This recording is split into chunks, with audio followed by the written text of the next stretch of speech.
Hey guys, how's it going? It's me, Chris, again, and today we have a 2010 Acura MDX maintenance light reset.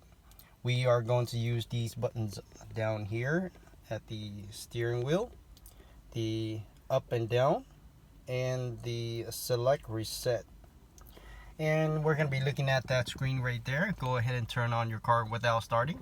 That's turn your ignition to the second position without your foot on the brake.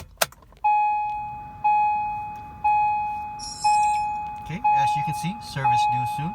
Let me focus.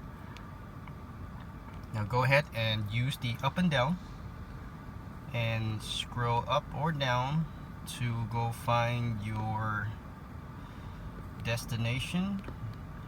As soon as you can see this area clear out, like it's blank, you can go ahead and press the select reset.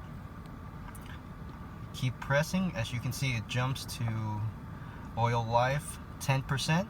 Now when you get here, go ahead and press that select and reset button and hold it.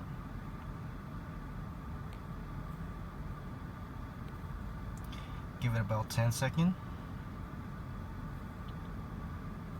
Now let go. Now use the up or down to go scroll to the reset highlight.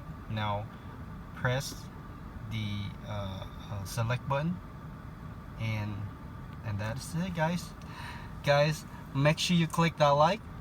Thank you for watching, and I'll see you next time. Bye bye.